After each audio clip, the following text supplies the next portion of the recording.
All right, so right now there are millions of used vehicles sitting on dealer car lots, and not all of them are going to be sold to consumers. So now what happens to these used vehicles that do not get sold? Before we talk about that, let's talk about why a used car might not sell off of a used car dealer lot. One of the first and the easiest reasons, there might just be something majorly wrong with this vehicle. A lot of times when we as used car dealers go to these used car dealer auctions, we can't know everything that's going on with the car before we bid on it, before we purchase this car at the auction. So we can buy turds very easily at these auctions. There can be blown motors, there can be transmissions that are bad, that these cars get back to our lots, and it's just not cost effective for us to fix them because of the amount of money that we paid for them and the amount of money that we think that we need to sell them for. So just for an example, if I go buy a car for $3,000, we get it back to our shop and we realize that the transmission's gone in it, and the transmission is going to cost us $2,000 to fix. If I think that $3,000 car that I purchased at auction, we can only sell for $4,000, it almost makes no sense for us to put a $2,000 transmission in it and even try to sell it for $5,000 when I know I can't sell it for $5,000 just to break even. That's a $4,000 car on my lot. It's going to be a $4,000 car. So if I put a transmission in it, I am still gambling that there's nothing else wrong with it that's going to pop up later on down the road. But I am wanting to spend another $2,000 in that car to try to lose $1,000. And a lot of times that just doesn't make sense. And another thing with these mechanical issues is that some states require dealers to pass inspections within the state before they can actually sell a car to a consumer. So if we purchase a vehicle at a used car dealer auction and we have to get it ready, we have to fix something on it to make it pass inspection to be able to sell it to one of our consumers in state, sometimes there's issues on it that might not be major issues, but we still have to get fixed. And some of those issues that might not be big issues for how the car is running, but they actually still cost a lot of money to fix. Sometimes we'll get right back into when I was saying the example with the transmission. It just gets to be to a point where it's not cost effective for us to fix a car to be able to get it inspected to then retail it to a customer.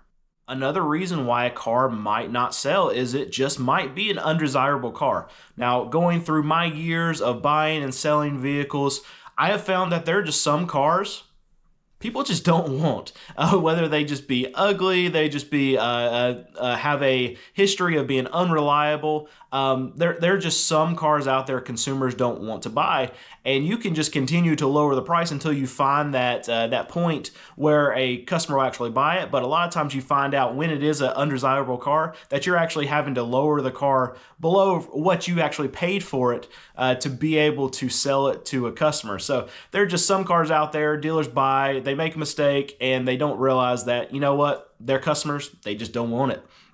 And another reason why some cars just don't sell on dealers' lots is because they're too much money. So a lot of times dealers can go to these auctions and they can actually pay too much money for the vehicles that they're trying to sell on their lot. We're seeing this a lot, that dealers will go and they will bid and just get out of control, and they'll even pay more than what a retail value is on a used car, on a unit going through one of these used car dealer auctions. And when they get it back to their lot, they have to mark it up over what they paid for it at this auction. And at sometimes dealers just make mistakes. They pay too much for it, and when they go to list the car, it's $1,000, $2,000 more than what any of their competitors are selling a very similar product for.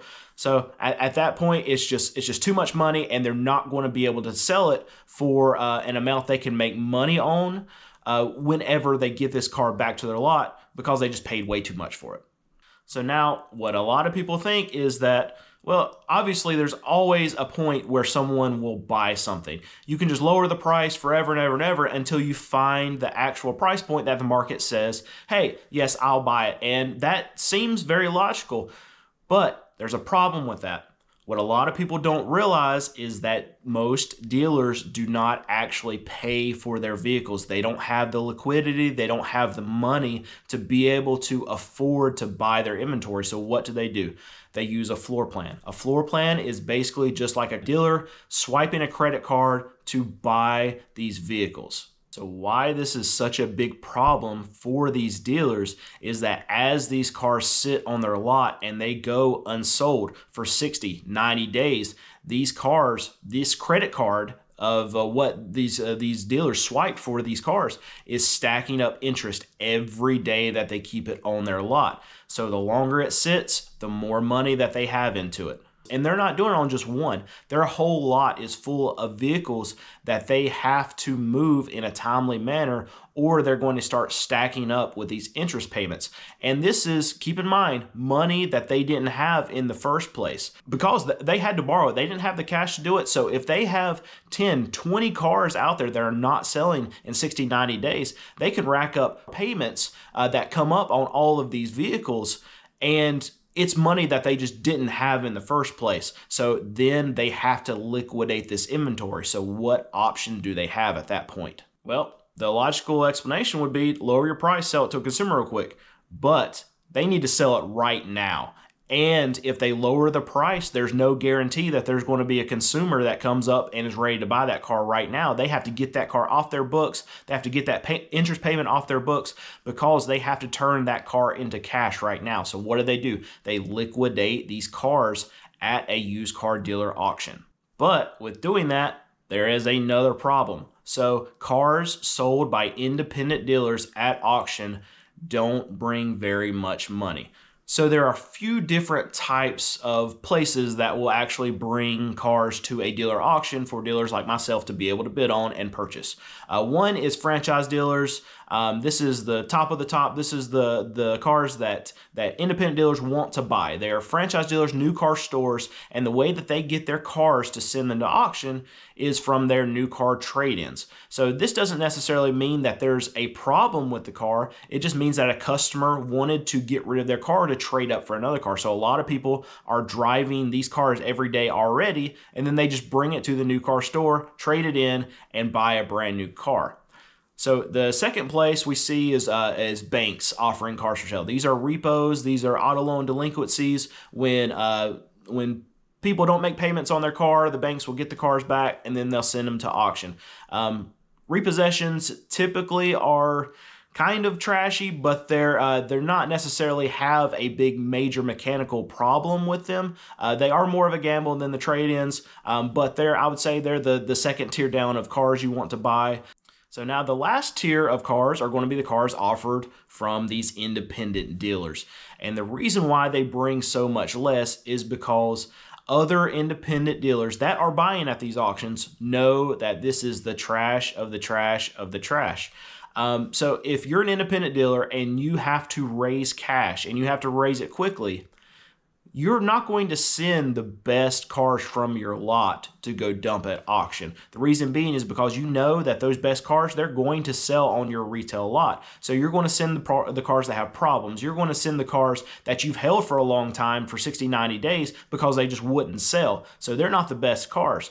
Those independent dealers are just going to send their undesirables, and other independent dealers know that, so they're not going to want to gamble or even, in most cases, look at these cars that independent dealers are going to bring to auction, meaning there's going to be less demand, there's going to be less bidders trying to buy these cars from other independent dealers, and that is why they bring so much less money than franchise dealers. And this is a problem for dealers trying to get out of inventory on their lot if they're getting pinched by their floor plans, because whatever they paid for that car to begin with, they're going to be getting a substantially less amount from the auction, even though they have to sell it. They have to get that car off their inventory. They're going to take a loss, and they know that. So they have to come up with the difference.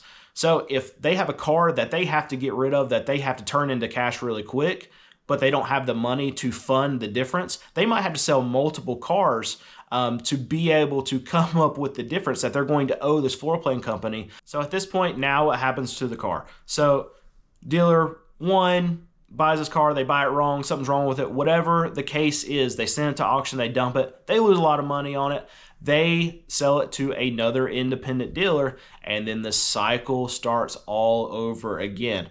So that dealer will either be able to sell it to a consumer, but if they can't, then they'll hold it for X amount of days, or it'll have some kind of major mechanical issue with it that they deem is not even worth fixing. So they'll just send it back to auction again, and then they'll take a loss on it. And it'll just keep going down, going down, going down throughout the life cycle of the car until it's actually sold to a consumer, in which case, eventually that consumer is going to probably trade it in again, which the cycle starts over again. All right, so real quick, we'll just go over the full lifespan of a vehicle. So it's produced by the manufacturer. The manufacturer sends it to a new car store, a franchise dealer. That franchise dealer will sell it to a consumer. That consumer will drive it for however many years they're going to until they're ready to upgrade to a new car. And at that point, they'll actually trade it in to typically another new car store. And that new car dealer doesn't want that used car on their new car lot. So then they send it to auction where a independent dealer will buy it. That independent dealer will sell it to another customer, and at that point the cycle just continues. That customer gets tired of the car, they'll trade it in again. That dealer will take it in and either try to sell it again to another consumer, or they'll take it to auction to sell it to another dealer. This goes all the way down until the car is deemed unworthy to be able to be sold to another consumer.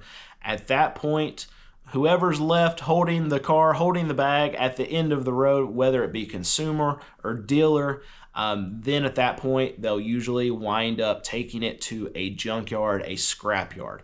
From there, a junkyard will usually leave it out in a massive filled row of cars where people are able to come and actually buy and take parts off of that car and pay the junkyard for these parts. A lot of the parts that that will be taken are seats, wheels, battery if it's got any more life in it. Usually electronic components on these older vehicles that are being scrapped are typically no good, so a lot of electronic components will stay. They won't do anything with them, but anything that's viable, anything that's valuable will come off of that car. And at some point, the junkyard will deem that car has no value left. There's no parts left to be able to be taken off of that car to be able to salvage anymore. And at that point, the car will then be crushed, it'll be flattened, and it will be reduced down to just its weight in metal.